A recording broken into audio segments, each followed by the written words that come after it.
आदमी पार्टी का आज स्थापना दिवस है। इस मौके पर पूर्व सीएम अरविंद केजरीवाल बोल रहे हैं, सुनिए। बच्चों के साथ रह रहा है, अगर उसके पास पैसे होते तो वो भी बड़े बड़े महल ले लेता। उसके पास पैसे ही तो नहीं है, गरीबी तो आदमी है, और उसकी झुग्गियां तोड़ देते हैं ये लोग।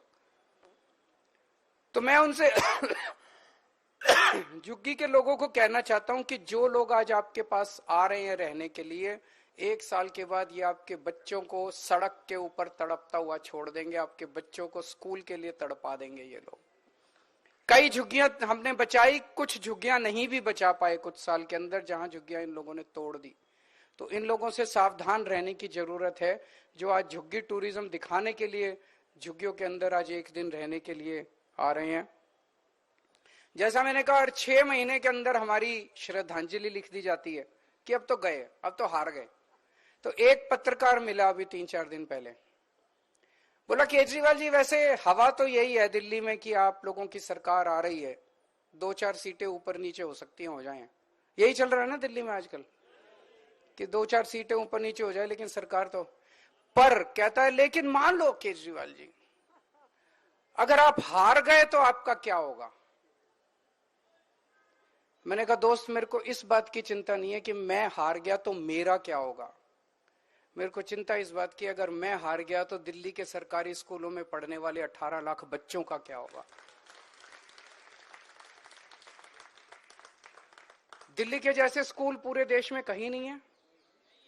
बड़ी मुश्किल से 10 साल के अंदर इतना अच्छा शिक्षा का इंतजाम किया है। अगर हमारी सरकार चली गई तो उन बच्चों के पेरेंट्स का क्या होगा, जिन्होंने एक उम्मीद देखी है कि मेरा भी बच्चा अब डॉक्टर, इंजीनियर, वकील बनेगा। मेरी चिंता इस बात की नहीं है कि मेरा क्या होगा। मैं यहां सत्ता के लिए नहीं आया, हम सत्ता के लिए ना, आम आदमी पार्टी में कोई सत्ता के लिए आया। हमारी चिंता इस बात की है कि दिल्ली में आज जब कोई किसी गरीब के घर में कोई बीमार होता है, उसे तकलीफ तो होती है बीमार घर में कोई हो, लेकिन उसे पैसे की चिंता नहीं करनी, क्योंकि उसे सरकारी अस्पताल और मोहल्ला क्लिनिक में इलाज मिलता है। उन सब लोगों का क्या होगा जिनके घर में कोई इलाज, कोई बीमार होगा।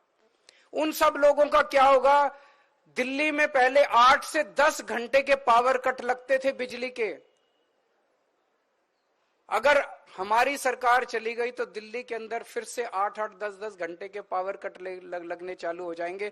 हमारे देश की राजधानी का क्या होगा, 2 करोड़ लोगों का क्या होगा। आज आम आदमी पार्टी ने पूरे देश के अंदर एक उम्मीद पैदा की है।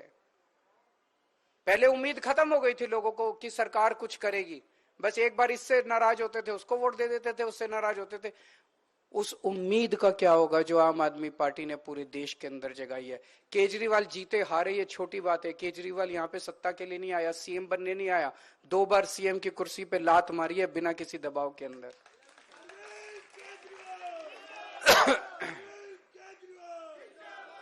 आज हमारा संविधान दिवस है। इस मौके पे मैं आप सब लोगों को, आम आदमी पार्टी के लोगों को एक अच्छी बधाई देना चाहता हूं कि एमसीडी में हमारी सरकार बने अभी 2 ही साल हुए हैं। 2 साल के अंदर हमने 2 बड़े काम कर दिए। एक, पहले हमारी सरकार बनने के पहले 12 महीने सफाई कर्मचारी केवल अपनी तनख्वाह लेने के लिए हड़ताल पे रहते थे। 12 महीने हड़ताल पे रहते थे, तनख्वाह नहीं मिलती थी। जब से हमारी सरकार बनी है, एक दिन भी कोई सफाई कर्मचारी को हड़ताल पे जाने की जरूरत नहीं पड़ी। हर महीने के पहले हफ्ते में सबकी तनख्वाह उनके अकाउंट में चली जाती है, और दिवाली के टाइम तो दिवाली से पहले अगले महीने की तनख्वाह और बोनस उनके अकाउंट में चला गया था। दूसरा, 8,500 से ज्यादा सफाई कर्मचारियों को हमने पक्का कर दिया। सफाई कर्मचारी हमारे समाज के एक तरह से गरीब तबके से आते हैं।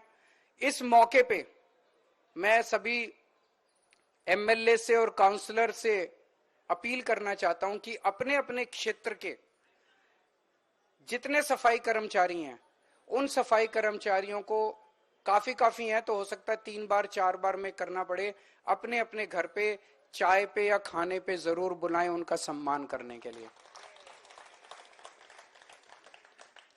ये बड़े बड़े नेता गरीबों के घर तो जाते हैं खाना खाने, अपने घर कोई नहीं बुलाता।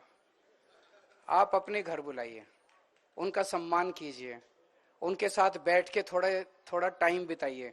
तो जितने कल मेरे इलाके में जितने सफाई कर्मचारी रहते हैं, कल मैं उनको अपने घर पे बुला रहा हूं चाय के ऊपर, और परसों से सभी एमएलएज अपने अपने घर पे 100-100, 50-50 के जो उसमें ग्रुप में सभी कर्मचारियों को 3-4 बार करके उनको बुलाएं, उनके साथ थोड़ा समय बिताएं, उनके बारे में जानने की कोशिश करें, उनकी समस्याओं को जानने की कोशिश करें।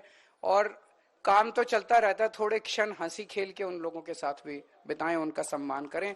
आज आप सब लोग आए, बहुत बहुत शुक्रिया। और फिर से एक बार इस सभी देशवासियों को आम आदमी पार्टी के स्थापना दिवस की और संविधान दिवस की बहुत बहुत शुभकामनाएं। बहुत बहुत धन्यवाद सर।